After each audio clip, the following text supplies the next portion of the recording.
Um, is there anybody from the public who wishes to make a comment to the board?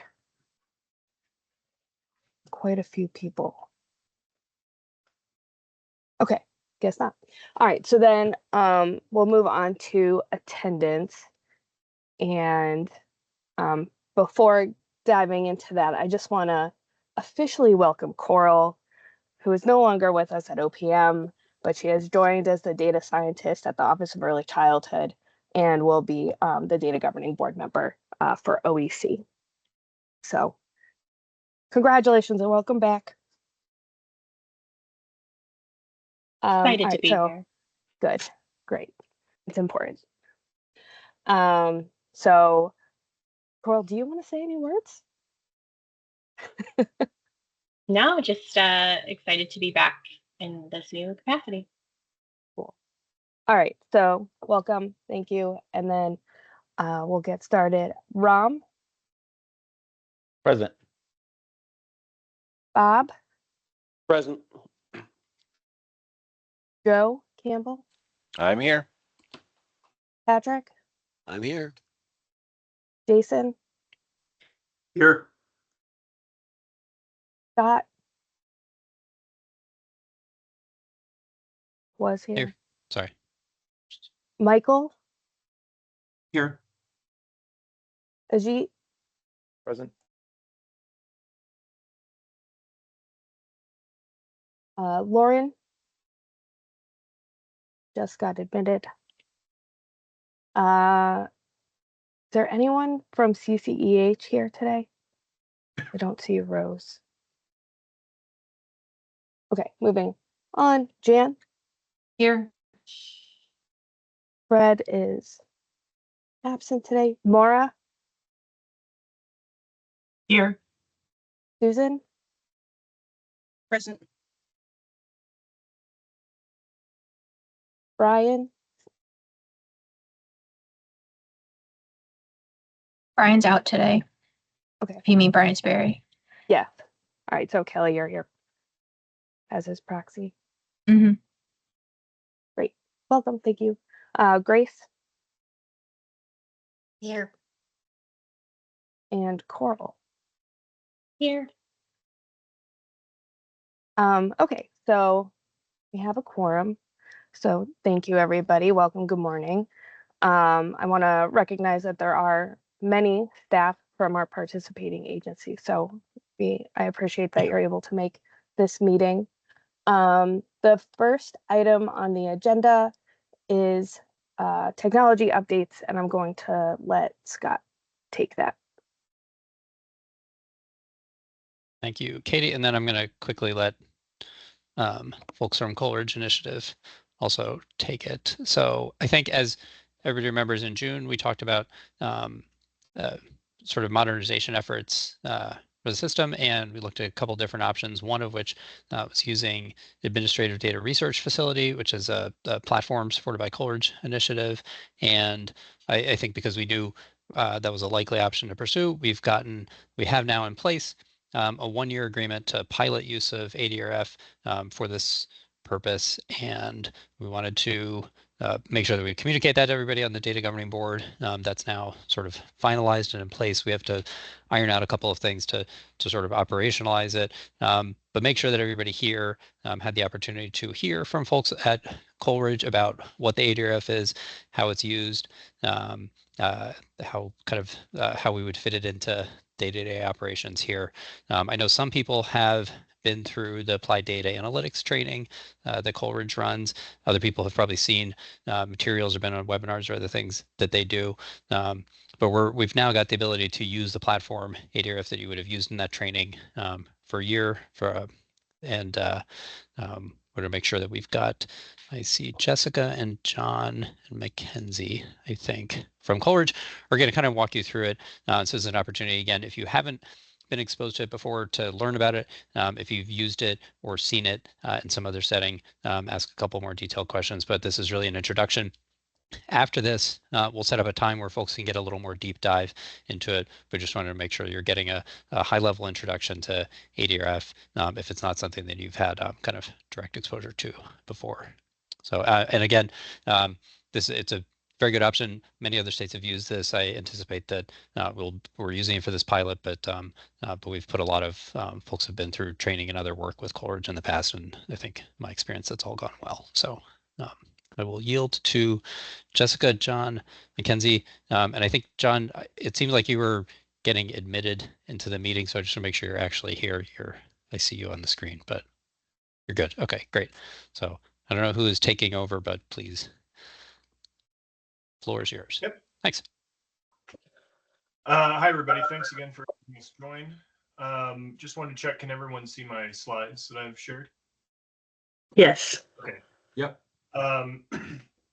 So I'm going to be doing, in this talk, I'm going to do an overview of, just a brief overview of Coleridge, get into the ADRF, and then talk about some of the workflows that are stem from our focus on 5 safes with the security framework. So that it's the policies around making sure data that come in are safe, data when they're used, that it's always that the owners of the data, Connecticut in this case, has control and eyes over how the data are used, and then export, making sure that anything that comes out of the system is subject to export and self-suppression rules that are provided by Connecticut. So again, just a quick introduction to us if you're not aware of Coleridge. We were founded as a nonprofit in 2020. We actually started out as an academic department at NYU, and then in 2020 split off to become the Coleridge Initiative. Our focus is on transforming the use of administrative data to help with evidence-based policymaking. The way that we do that is by working to improve access to administrative data, by building connections, collaborations across agency lines. So we work with state and federal agencies. We work with agencies within states to create linked networks. In this case, you already have a linked network. So we also work with states across state lines to, like, for example, we have one project that is trying to create, show the use case and benefit of having a linked K-12 or an SDS infrastructure. So we focus on building those connections, networks. And then we also work, as Scott was saying, we have trainings that we do to help build the capacity of state agency personnel. We also do short trainings on specific analytic techniques. So we view this as more of an ecosystem effort as opposed to simply being, we're not just let's say a provider of virtual enclave services. So like I said, in this case, we're talking about secure data enclave services. We also run data challenges. So that's where we're trying to fund use cases, the development of data products that show the value of going through all this effort and using administrative data. We do informational webinars for just around how to use these data. Upcoming, we're going to have a multi-part series on coding best practices. I think the next webinar, or the webinar, is going to start off in 2 weeks, but all ADRF users will have access to this. There will also be coding best practices in specific tools like R and Python and SQL. So everyone can look at that. Anyone here would be able to take those. We do our trainings, as we said, and then community building. We have an annual conference that brings together policymakers, agency personnel, philanthropies, people, researchers, to, again, viewing this all as this is about creating an ecosystem as opposed to simply we're not just a data enclave service. So now let's get into why we're here. That's the Administrative Data Research Facility, or the ADRF. This is kind of Coleridge's flagship tool. It is where we host or provide our data enclave services. It is a FedRAMP certified, it's FedRAMP moderate certified cloud-based secure platform. Basically, it's an air-gapped environment that individuals will be able to access using just through any web browser. And then they will get access to a virtual monitor that has been permissioned to the data that they have been approved for, and all of that is covered by the data stewards. So actually, like the data owners themselves have told us these individuals are approved to access these data under these conditions. So people can do the work in the environment, and the data owners, again, is always driven by the rules of the data owners. It's built on what we call the 5 SAFEs security framework. So safe projects, safe people, safe settings, safe data, safe exports. All of our protocols align with this. And then again, it's a FedRAMP approved system. Safe projects. The only types of research projects or access is it has to go through an approval process with the particular data owner, in this case, Connecticut. So we've been working with Scott's team to identify the appropriate approval process. Everything will be, no individual will be gaining access unless they have that approval. Safe people, again, it's agency approved access. Safe settings, we have FedRAMP certification.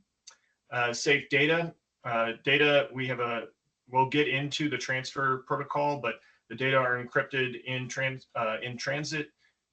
Once they're in, individuals can only access the data that they've been approved for. It's not like an individual gains access to the system and can go anywhere. We use something called project isolation. So individuals can only access data through their research projects, and it is only those data that they've been approved to access. And then safe exports. Another thing that we'll be talking about here is individuals, microdata can never exit the ADRF. Any exit has to go through a disclosure review process. I'll talk about, in most cases, that's a 2-step process, and we'll be talking about that later.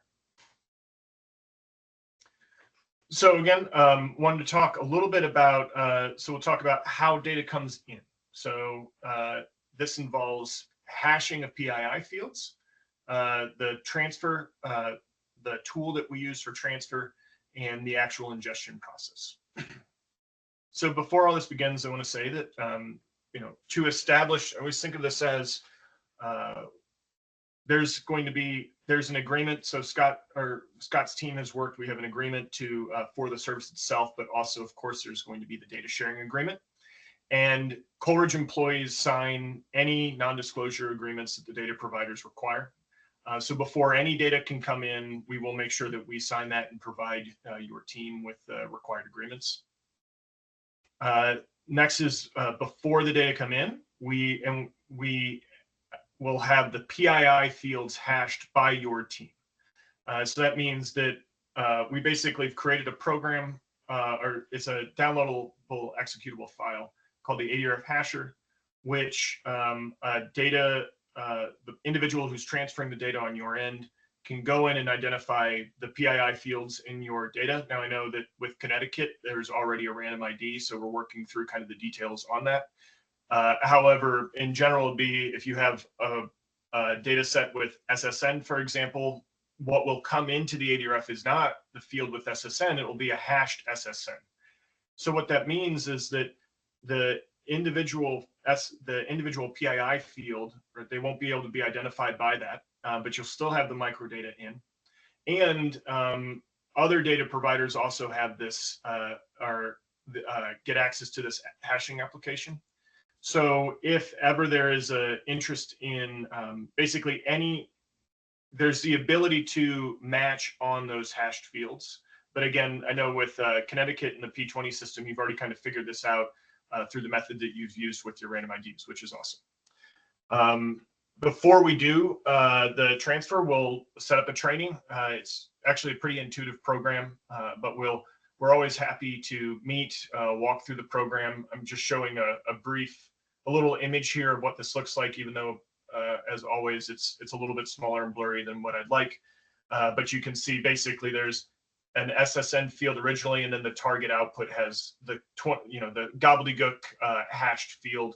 You can do it for individual values, SSN, name, etc. You can also combine and hash across. It just depends on what the data owner is interested in. Data transfer, we use a tool called KiteWorks. This is FedRAMP approved. And again, we have encryption at rest and in transit. It's a pretty intuitive process. So also when we set up the hashing call, we will walk through the individual who's transferring the data, how to use this. But from the individual's perspective, it's effectively once we know who is transferring the data, we send them a link that only they can access. It's a drag and drop upload, and then it's again, it's a secure system. It's encrypted in rest and in transit. And so then we have the data transfer, and kind of can jump to a general ingestion workflow. So those were the tools. General steps are all of our team signs all the NDAs. We have the training on the hashing and the actual transfer tool. The hashing occurs prior to transfer. And then once all those steps are met, the data steward will notify our team that they're ready for a transfer and tell us who is actually transferring the data. We'll get the Kiteworks link out to the individual. They'll be able to do the upload. Our team will run through and do a quick quality control check just to make sure that it's a complete transfer. And then depending on the protocols that we'd set up before this, we can either have your team do a quick quality control check. We ingest into a staging environment before we push it out to production. So if your team wants to also do a last minute check, we can do that, and then we can move it in production, but we would notify the data steward before it actually goes out. And by production, I just mean once it's available to the users who actually have access to the workspace. Let's talk about user onboarding. So we have, again, everything. For us, the most important thing is we view all of our all of these projects as collaboration. So we're collaborating with your team.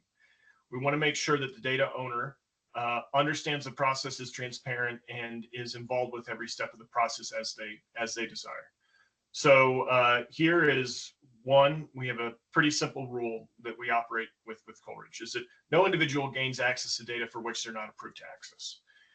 So everything around the user account creation starts with the data steward notifying us that an individual is approved for access. That kicks off a series of workflows. Once our team will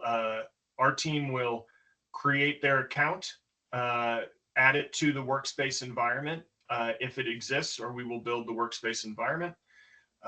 The individuals get notifications that they're kind of in the queue that their account is being created, and we provide information to them on basically orientation information, information on the user guide, give them a heads up on what it's going to be like when they get their Okta notification.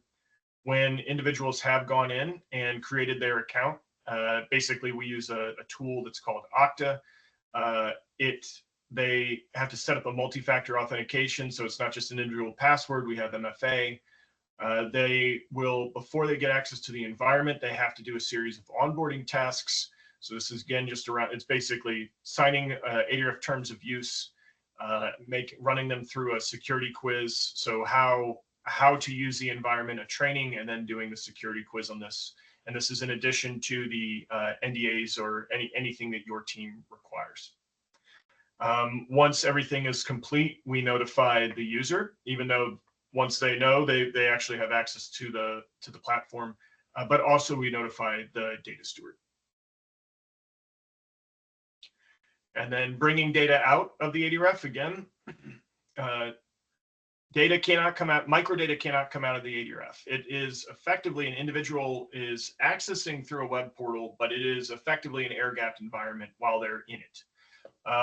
So the way individuals get data out of the ADRF, they can request, go through, we have a module, an application that's built in the ADRF, and they can basically submit a request to export something from the ADRF. This is where we work with the data steward to identify the rules on that export. So are there cell requirements on the tables, minimum numbers that can be attributed to a figure. So this is what that part of the disclosure review occurs here. So an individual submits a request. It will go typically through a two-stage review process. We have an export team within Coleridge that does a quick check initially to make sure that the individual, when they're submitting any of the tables or figures that they're submitting, that they haven't accidentally put microdata in this export request. Once it's passed through that, then we pass it off to an individual that's been elected by the data owner to do the content review. And so it's only once an individual's export request has passed those two stages will that export be sent out of the ADRF. And when that happens, an individual basically gets a notification that they can download that export through a secure link. So we have a module that's built in the ADRF. This all occurs within the ADRF. Individuals have the opportunity when they're uploading, when they're submitting their request, they can put the actual files that they're using as well as any documentation that they might need or want to provide to help with that. We have guidance, kind of general guidance, but again, we tailor to every engagement. We tailor the rules to what meets the needs of the data owners. And throughout this process, individuals can track the status of their request, so they'll know, is this with the primary review? Has it passed the primary review? Is it with the secondary review? If at any point an export request is rejected, they get notified with the reasons why so that they can adjust. So it's not simply, just a thumbs down, sorry, this doesn't make it through, and then the researcher or individual has to figure out why. And then the data stewards also, again, we keep them notified as to the steps as to where exports are in the process. So again, that was just wanted to do a general overview of Coleridge, the ADRF, kind of the 5 safes, some of our processes that we have for bringing data into the ADRF, and also data coming out of the ADRF. Definitely happy to answer any additional questions. And as Scott said, we are very happy to set up additional trainings for users that would come in on like a orientation to the environment so that everything works smoothly.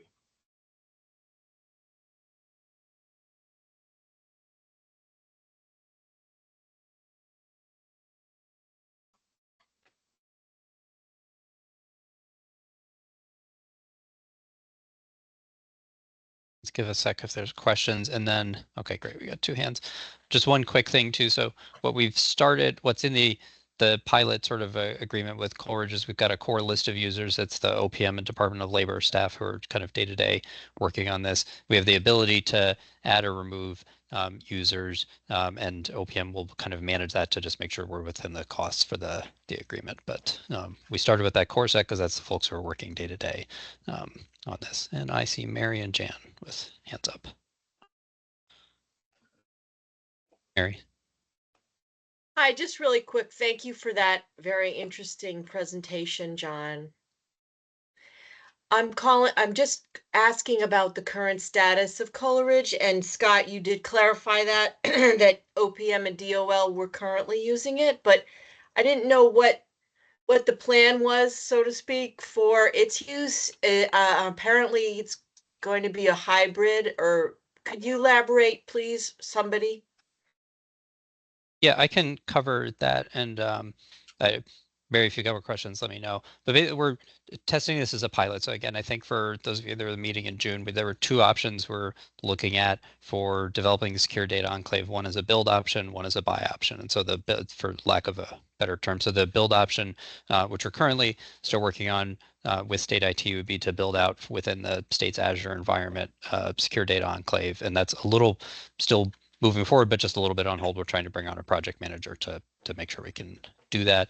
This is kind of the buy option now, which moves a little bit faster because the Coleridge platform is ready to go, and we could get the contracting in place. So we're testing it as a pilot for a year. It'll run through September, and it's really to understand, like, if from an agency you're like, oh, this would be helpful for us, then we could say like, okay, that's useful. Or if we go through a year and nobody says I would really like to use ADRF for this project, then we'll realize there's challenges. We had scoped it sort of based on a couple of the requests that are in the data request pipeline to say, okay, this would be a useful place where there's cross-agency use. We've got a project where we need a secure cloud environment to work on something. So we sort of envision that we would build it around a couple of the data requests that are in the pipeline now. But if there's, I think if there's interest from agencies, that's what we want to hear. And then we know, okay, this is something that, or interest or concerns from agencies, because I know other folks had questions just understanding the arrangement. So that's what we're going to hear to understand in this pilot phase, and then we can make more informed decision in the long run. But it's basically like a test phase for a year. Does that help? Thanks very much. Jan?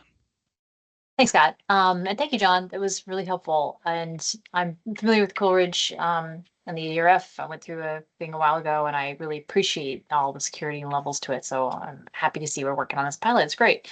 I have a couple questions. Can you describe, maybe as it relates to Connecticut, who you consider to be the data owner versus the data steward? I have sort of a couple questions, but that's the first one. Yeah, that's a great question. So when I say the data owner in this case, so when I think of the data owner, it's the organization. And when I think of the data steward, it's the individual. Now, right now we're working with Scott's team in OPM. So the individuals will be identified before the data come in on who is the actual data steward, who will have the approval, right? A data steward is going to be an individual in the data. The data steward will be an individual for the data owner who's been authorized to tell us this individual is, or users can, these people can join the data that's coming in, when data can be linked, all of that. So that's a role, and the individual will be defined in the data sharing agreement. And then the in this case, the data owner, I know that we're actually working with a this is not a single agency's data, right? It is data that have been linked into this P20 system. So again, that's going to be like when I think of this, it's we're working through OPM as a representative of kind of the entire P20 system. But that's the way that I think of it. Scott and also the governing board, interested in your thoughts. Yeah, so I've been a little confused. In our current structure, I mean, OPM is the administrative entity, but at the moment our data are federated. OPM doesn't own the data, but not the data owner. They represent sort of the process and the administration. And so I think there needs to potentially be some redefinition of what data owner and data steward means for a project. Like if you're bringing in data from 5 different agencies into this environment to work on it, I would think there'd be a data owner from each agency or a data steward. Maybe OPM is a data owner, but there's a key data steward from each agency that has a responsibility for them identifying who's actually authorized to go in. I just feel like we need maybe some more clarity on what those roles actually mean in our environment, and specifically to, like, if you have a process for at the end, the disclosure review at the end, so you have a product and it has to be reviewed, make sure there's no microdata in it. Maybe the Coleridge folks do that first take, and then the second take. I would think that the agencies whose data are in that would be the ones to go in and be like, okay, yes, I'm sure there's nothing in there from my agency that's a problem. So I think we need a lot of clarity or some additional clarity on what that is. And I should say that's, so we operate on this team, your team, are the owners of the data, right? And so we can set, we are happy. But no, to set this up, team. I'm sorry. See, I'm sorry. This team is not the owners of the data. I think That's the fundamental difference. Each agency is the owner of their own data. Right. So I want to be clear that this environment is governed by your DSA that you have with OPM. So however that is, outlined, like if you're a federated model and you have your data owners from each agency, that's what we are operating under, is that DSA that you have with OPM. And so states do this in different ways. Some states say, okay, I'm going to have one export reviewer, which is a data steward, or somebody authorizing use or something like that, one person that's going to manage kind of who has access or who exports, and then they do the export review outside of the ADRF. And then other states do exactly what you're talking about, Jan, where every single agency has a data steward and somebody who is, one, authorizing people to have access to for projects, and 2, reviewing exports.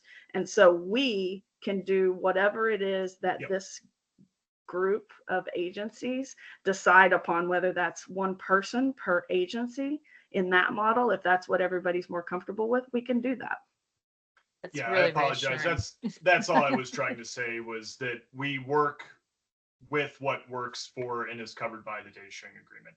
Definitely flexible to meet the needs. Thank you. I appreciate that. Go ahead, Scott. Sorry, Jen. Yeah, just add to what Jessica's saying. So in parallel, which we didn't want to go into all this here, Coleridge is reviewing the data sharing agreement, all the exhibits to it, to just make sure that they align with it. They fully understand all the terms there. Both of those options sort of seem viable, where there's sort of a delegated responsibility, or whether it's back to the agencies. And I think for us, again, like that's really why we're going to test this in a pilot phase and just sort of get a sense like what works, what's actually sort of able to be operationalized in this environment. And I think both of those paths are on the table right now. And in the hybrid spirit is like, we don't have to do one or the other in every scenario. I think this is still sort of learning, like, okay, how's this going to work for what is, I will also say, like a very broad SLDS. I think for Coleridge, like there's not as many that have, if there's 15 agencies, it's just a lot of stakeholders. Right. Well, I'm glad that there's the opportunity to have flexibility around those roles. Thank you very much.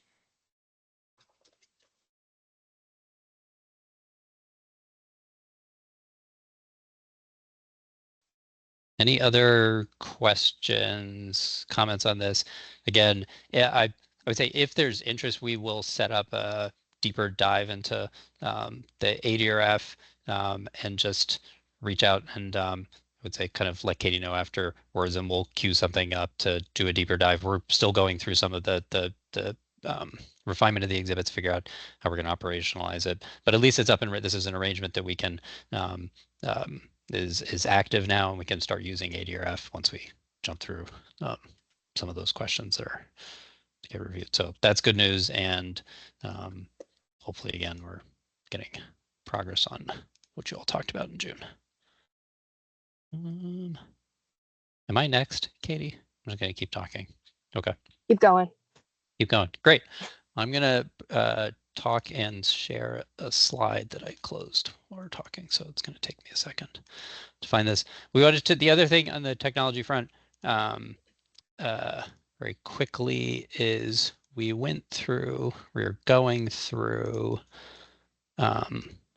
looking at upgrades to how we're using, here we are. Can you see my slides?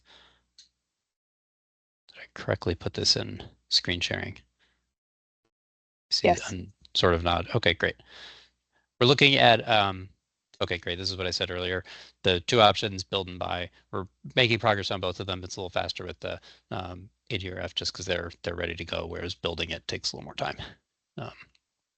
So we looked, I think we talked about this last month, and then several of you dialed into webinars we had. We're just looking at making sure we're using Axway Secure Transport, the secure file transfer tool that we have been using for P20 Win, making sure we're using it with sort of the up-to-date current functionality, that we're really taking a fresh look and making sure that the way we're using it is to match the design of the system that we have as it's evolved over time.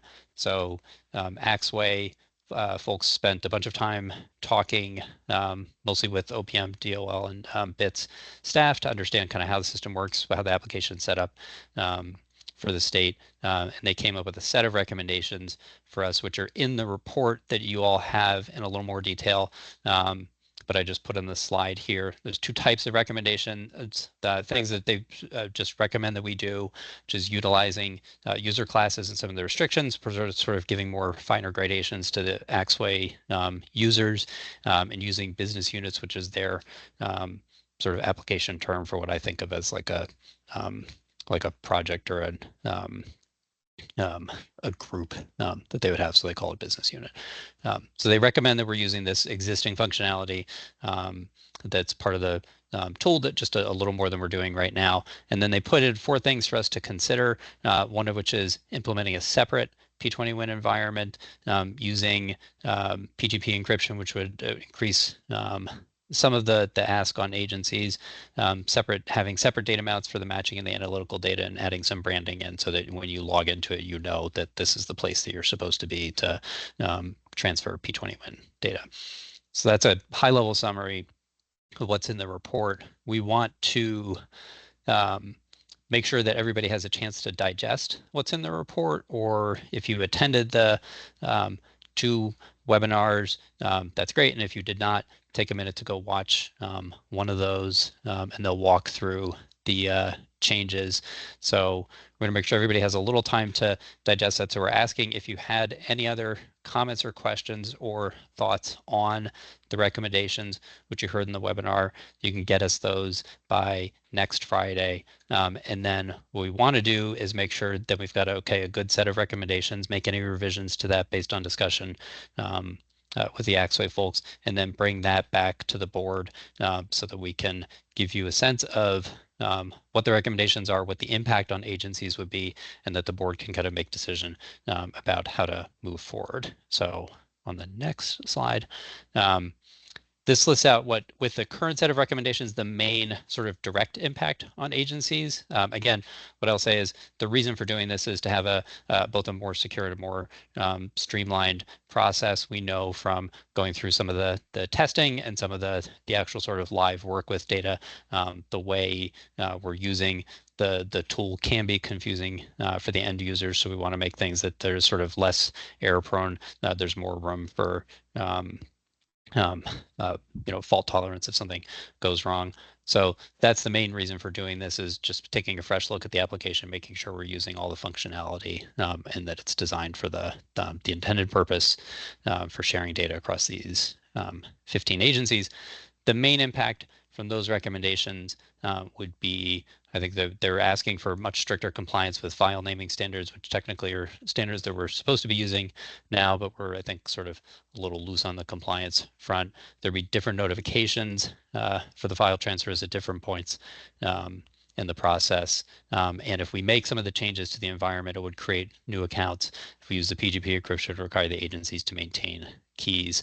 And then the last but not least, which is the other reason I think we want a little more time to make sure we can digest the recommendations.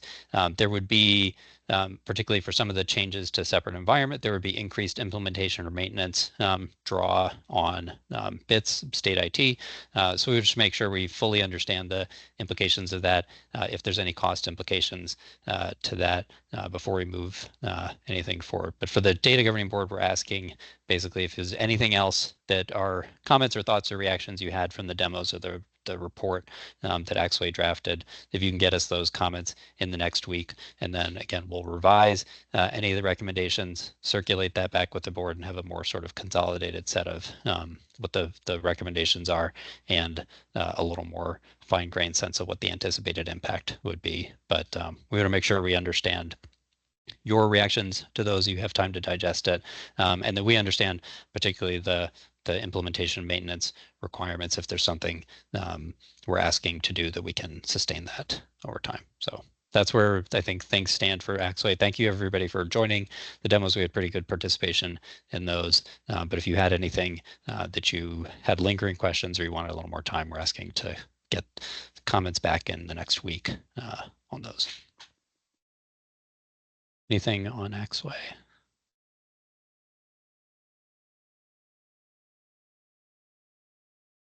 I don't see hands. All right. That's it. Then we'll pursue the governance subcommittees. We're grateful that Katie has returned. I'm done talking, right, Katie? You're all done. Yes. So we'll be moving on to the data request portion of the meeting. So I'm going to turn it over to Rachel. Good morning. I've been having a few minor technical difficulties in the morning. So if my audio sounds choppy at any point, someone will let me know. So are we still sharing? Can we go back to sharing? So we wanted to cover two topics this morning related to data requests. What was that, Scott? There we go. There are two, we wanted to give you a rundown of the status of all the data requests. I'm going to do that second. And first, I'm just going to provide an overview. We're going to have a larger conversation about this at our next meeting.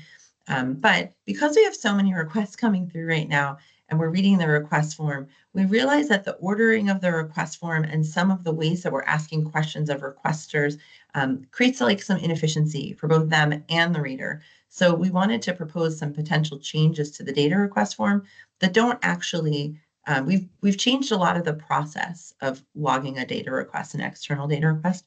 And so we created the data security plan. We have some different ways of thinking about recurring data requests now. And so I wanted to just provide you, show you what shows up as Exhibit A in most of the data sharing agreements, the data request form, and then just raise a couple of proposed revisions. And after the meeting, we'll actually share the draft of the data request form with the group. And if you folks want to take a look through it and also highlight any either questions that you have about it or feedback that you have, that would be great. So on the next couple of slides, I'll show you some of the proposed changes. So we kind of ask on this data request form, we ask requesters to tell us the same information over and over and over again in different forms.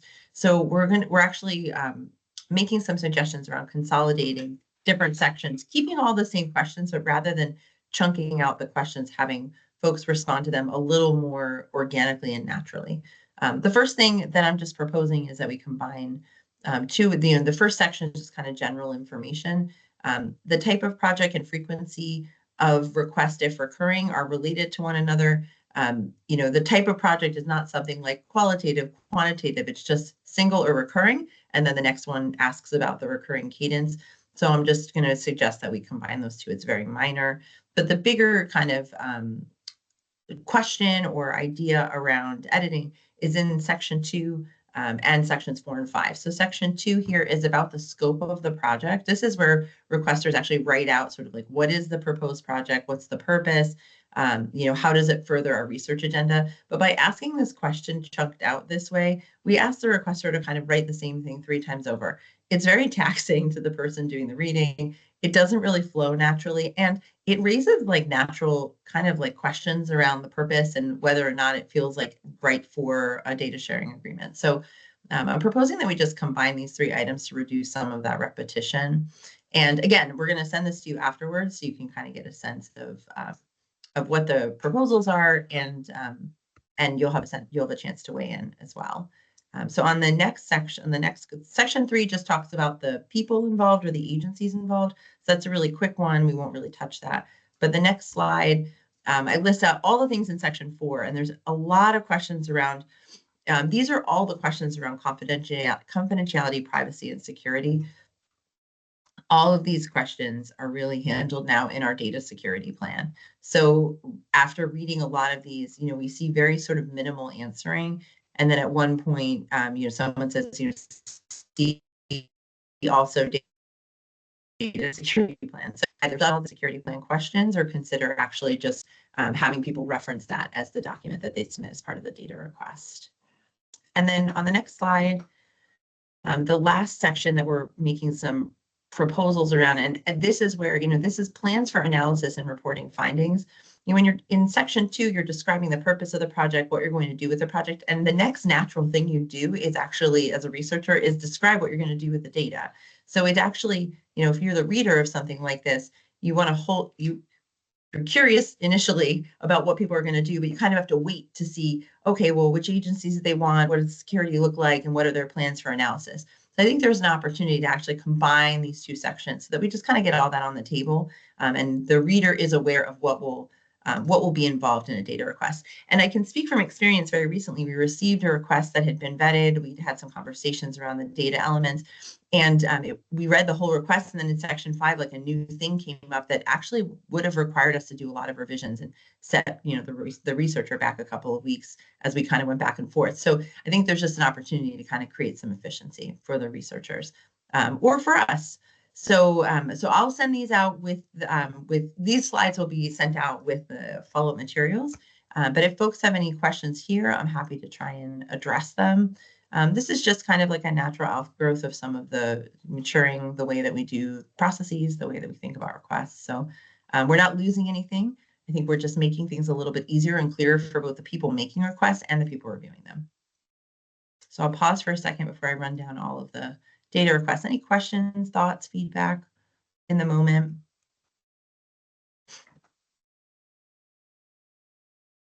Sounds like a good idea. Hi, yeah, I just had a quick question about how the data is, the summary data of the results is shared for these projects. Is that something that is a codified procedure, and is it on the website as, you know, a summary type of arrangement on each project, or is that not a requirement? Like, is the summary data going to be publicly broadcast, so like on the OPM website at all? That's a great Once question, the Mary. analysis is completed? So, Mary, I think you're referring to like maybe tables or a data that might be included as part of a publication. Is that what you're thinking of? Right. I mean, all of these projects sort of do intersect, and I didn't know if there was some sort of repository of project results that could be utilized by grant writing or something. That's actually great. You know, that's a great point that you raise. Because all the different requesters are requesting data for different purposes, I'm not entirely sure that's possible, though we can think a little bit about, we publish all of the data sharing agreements once signed on our website, and those include the data request form, the thing I'm displaying here, plus the data elements list, which is what's requested by the people like making the request, which actually shortens the distance for some folks to figure out, oh, they did this kind of analysis. These are the data they used. But in different folks have, these folks, Yale researchers we're going to cover in a minute, they publish in an academic journal. Sometimes we might have a journalist or someone, publishing in a different place. So we could probably do a stronger job of marshaling all of the final publications. We do have that step of pre-publication review built into the data sharing agreement. So all agencies have the right to review the publication to make sure that it meets kind of the technical requirements like self-suppression, nothing's been misinterpreted. So that is a step in the process towards the end of the process. But making a repository of all, we haven't had like loads and loads and loads of publications until, the past couple of years. And so I think that that's a really great suggestion, Miriam. We'll take it under advisement and report back. Thanks, Rachel. Thanks. I see Jan's comment about an item we missed on the agenda. So I want to pause and see, do we want to go back or should I keep moving?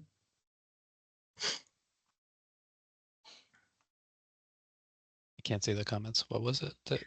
We just missed talking about the Azure environment. If you want to take a minute to do that, and then I'll run down the data. No, Katie just said we'd move it to the next agenda, and she did a thumbs up, I think, which I indicated to me to go to the next month's agenda, which is fine. Great. Yeah, Okay. Sorry about that. Unless I didn't know if we actually had an update for the Azure environment and testing plan, but yeah, I figured we would, just in the interest of time, we could bump it to next month. I'm going to give the 10-second update, which I kind of glossed over earlier, but basically we're just in the process of trying to bring on someone to be the project manager for that, because there's enough moving parts to make sure that we've got the requirements and the testing plan, and that we can do the outreach with the agencies and incorporate it with the governance process. So we just need to bring on some additional capacity to work on that. But I know the BITS team are sort of ready to go. And so that's just been a little slower to get off the ground. Okay, so if there are, just thanks, since we are talking about it then, sorry, if there are requirements and that have been defined, I don't know, like, can you share those? So we know what's being built, that'd be awesome. Thanks. Yeah, we can do that. Thanks.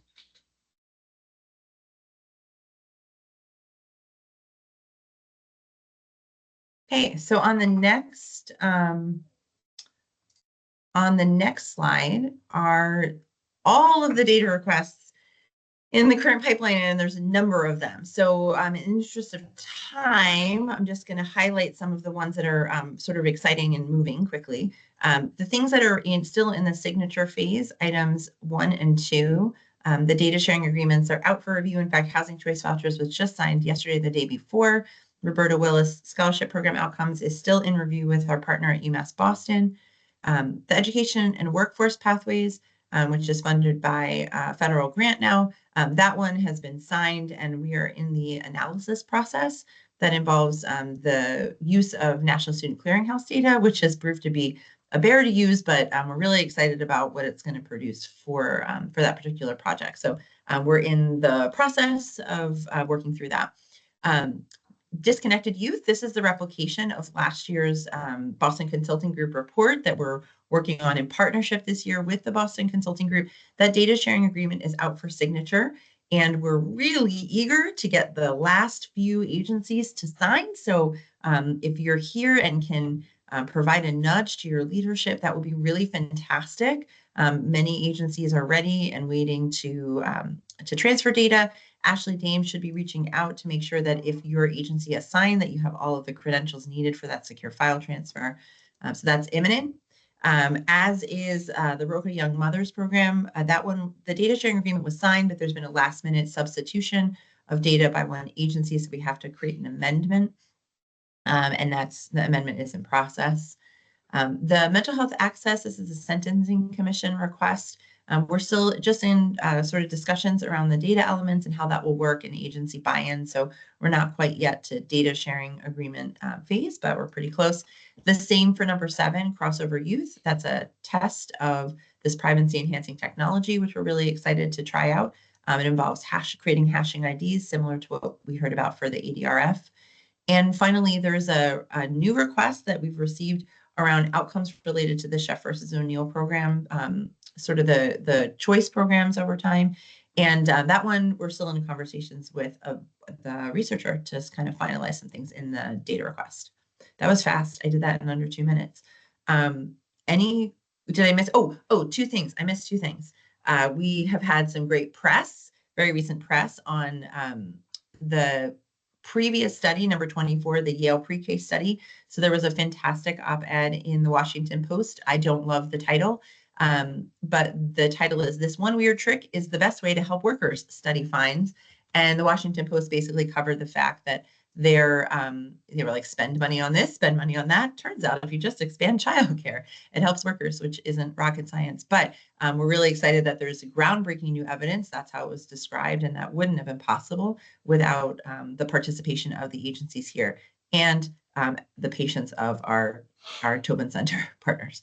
So we're really excited about that, and they're going to be doing a lot of press just to kind of like amplify that and also call attention to the great work that we're doing here. I think that's everything, Katie. I don't think I missed anything else. That was just my other. That was it. Excellent. All right.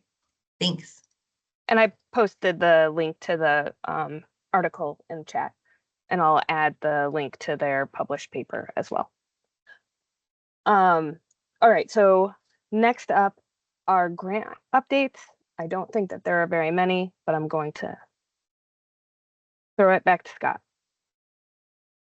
There are not very many grant updates. I think the main thing we're continuing to sort of work through the 2 SLDS grants, the Workforce Data Quality Grant and the grant funding the Roberta Willis study. There is a data governance workshop that several folks are attending in December and we're grateful. We've got some of the newer agencies, DCF, DSS, are participating in that, which is nice to see. And we'll have I don't know. There's no other updates for that. I can't think of anything else. Sorry.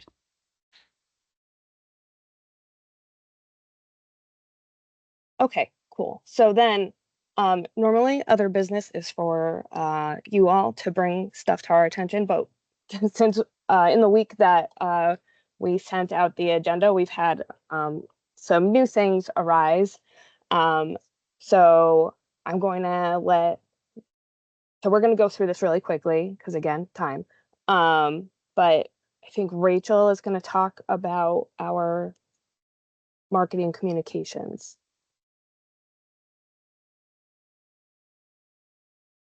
Yes.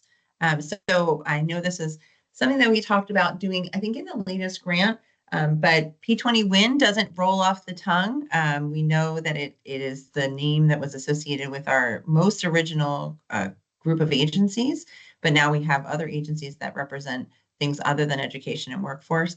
So we're engaging Cronin Communications. They are the same communications firm that works with the governor's office and works widely with the state to do some market research around how we can think about the name for our arrangement, and then what kinds of associated branding we could consider changing. And so that we're about to engage with them, but this is a process that will take place over the next probably 2 months. And we'll be reaching out to folks in this group, especially as key stakeholders, to provide some context, feedback, and ideas. And then there'll be a survey that they do, which will circulate to this group and to the wider group of agency data officers, people who participate in our capacity building, people who engage with state data, researchers, those sorts of things. So we're really excited about the work and hope to report back some more information in the coming weeks. Great, thank you. We're also participating in the multi-state longitudinal data collaborative. Patrick Flaherty is going to be participating, representing Connecticut. I don't have any other details, but Patrick, if you want to add any comments, thoughts, opinions. I don't know anything about it either, other than I was asked to do it by my commissioner, so I said yes. And which is always a good thing to do when a commissioner asks you to do something. And it's being sponsored by NASWA, which is the National Association of State Workforce Agencies, and Connecticut DOL is very active in many NASWA programs, and it's a terrific organization. So I'm confident that this is going to be a good initiative because of NASWA's sponsorship. Awesome. Well, thank you for stepping up to the plate for this.